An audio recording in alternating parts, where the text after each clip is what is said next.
Fala pessoal, tudo jóia? Bom, comentar um pouquinho sobre isso também. É sobre um texto que eu postei, mas eu acho que eu já até comentei alguma coisa, mas faz tanto tempo. Foi lá para 2009, 2010 que eu escrevi um artigo. Na verdade, eu perdi tudo que eu tinha escrito naquela época, né?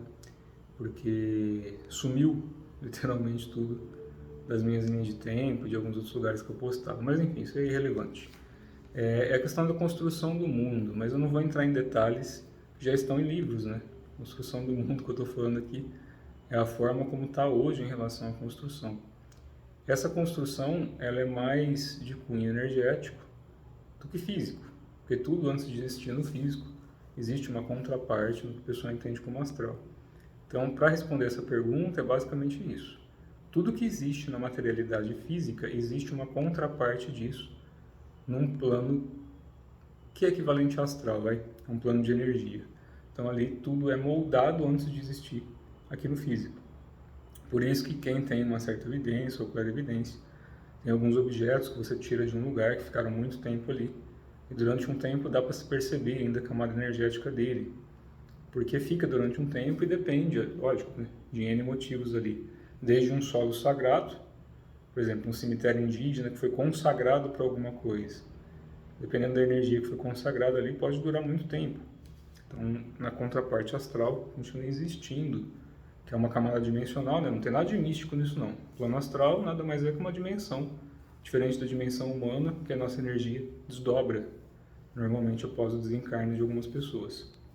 E aí cada um se desdobra de acordo com a energia que capta ou tem acesso. Mas são planos dimensionais, como se a gente tivesse uma lente gigante em que a gente enxerga enquanto divindade a partir de cada uma dessas lentezinhas. Isso resume. Cada corpo é uma lente. É uma forma da gente observar a própria energia enquanto divindade. Mas não adianta falar disso, daí tem que aprender a se conectar mesmo, senão fica só racional, fica só uma coisa, é teoria linda e maravilhosa, ou é mística e ridícula, ou é esotérica demais, ou é exotérica demais, e no final das contas ninguém faz nada baseado em teoria, tem que ter prática.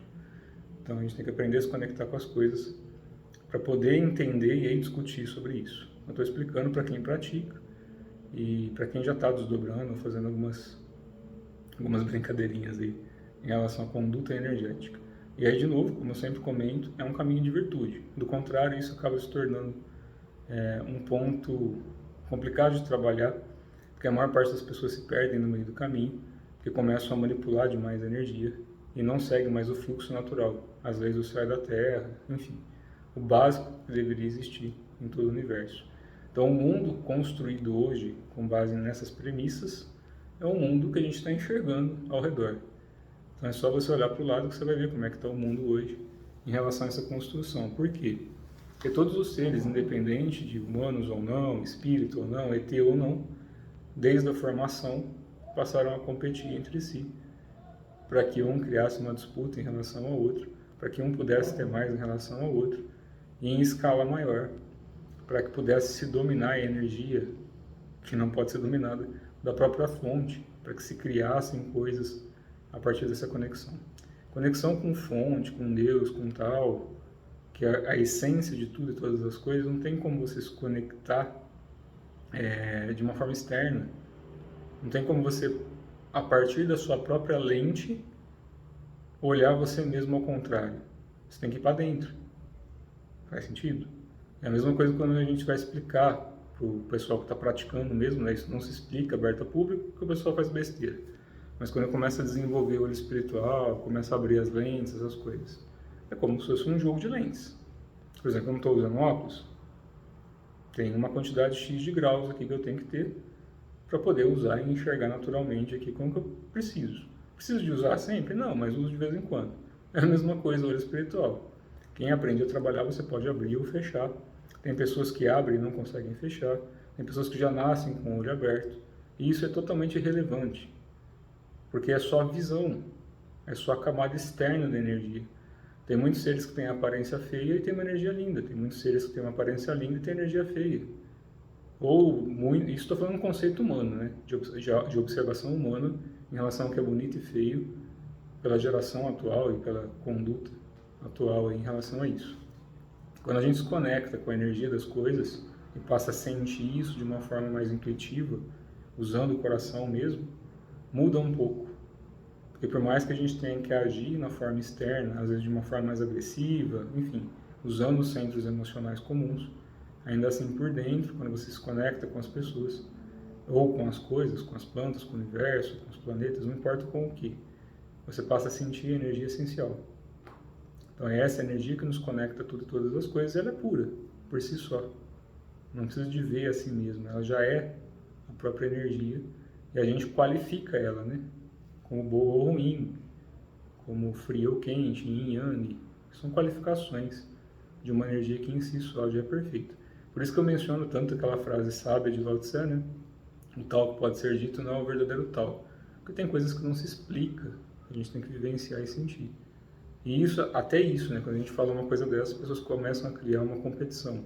Ah, não, porque Buda foi Buda, porque Cristo foi Cristo. Antes de Cristo atingir a consciência crística, ele foi Jesus de Nazaré e praticou antes de começar a ensinar. Buda, antes de se tornar consciência búdica, ele era Siddhartha Gautama, um príncipe de um castelo casado com um filho que largou mão de tudo para praticar. E aí eu posso dar exemplos de grandíssimos mestres, o próprio Yogananda, né? Se a gente pegar a história do Lao Tse também, o Lao Tse não nasceu com 80 anos, isso tem mais a ver com alquimia do que realmente história verdadeira. O Lao Tse nasceu como uma criança comum, tinha o nomezinho dele, cresceu, se desenvolveu, se tornou um grande alquimista e depois deixou todo o ensinamento que ele deixou aí pra gente. Mas esses seres todos praticaram algo. Isso tem a ver com uma introspecção, com relaxamento, com formas, com métodos, porque daí a gente vai criando, a partir de um caminho de virtude, não só um conhecimento que pode se tornar ostensivo, porque se não se tornou virtuoso, não tem amor no coração, ele pode se tornar ostensivo, que é muito simples. De repente, vamos imaginar que alguém vai atacar a sua família. Ou, sei lá, vem um ET aqui para a Terra e você é um grande mágico aí, que consegue lidar com essas entidades. E aí você vai e fala, vai machucar todo mundo aqui, então tem que matar a raça deles inteira. Aí começa toda aquela nhaca de novo. Guerra, seres tentando matar seres, assim na Terra como no céu. Do mesmo jeito que a gente vê guerra aqui, em outros locais do universo afora, de todos os seres que são manifestos e ainda se comportam de forma emocional dualista, em que domínio é necessário, enfim, seja artificial ou não. Porque tem seres que não têm centro emotivo como seres humanos. Então, para eles é razão pura. É a lei do mais forte, em que existe ou um centro de preservação e cultivo no universo, que querem disseminar a própria raça e o próprio entendimento do que é a perfeição, ou são destrutivos, querem dominar e exterminar com tudo. Então tem uns que são construtivos, outros são destrutivos. Na verdade, tudo isso ainda é o universo manifesto dual. Quando a gente passa a se conectar com a essência, né, com a parte mais interna das coisas, a gente vai ficando mais perto dessa calmaria, é como se fosse um furacão, né? O olho do furacão é o ponto mais calmo, que é o centro. Em volta tudo gira cada vez mais rápido conforme vai externando.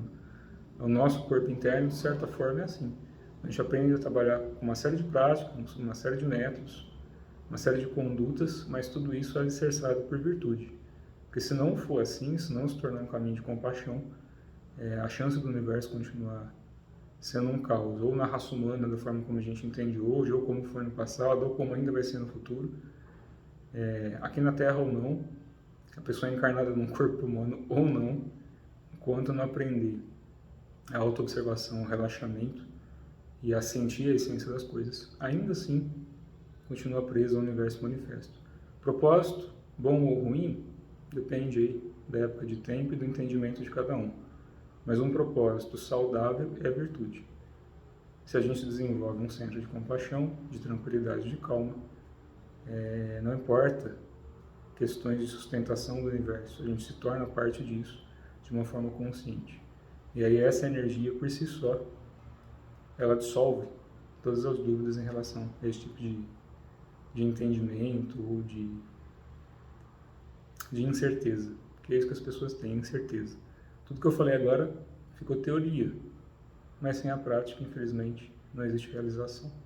Então, cada um aí busca o seu centro de entendimento, a sua identificação, mas não deixe de caminhar, porque se a gente deixa de caminhar, a gente acaba perecendo no tempo, e o tempo, por si só, faz o que tem que ser feito, certo? Um abraço a todos.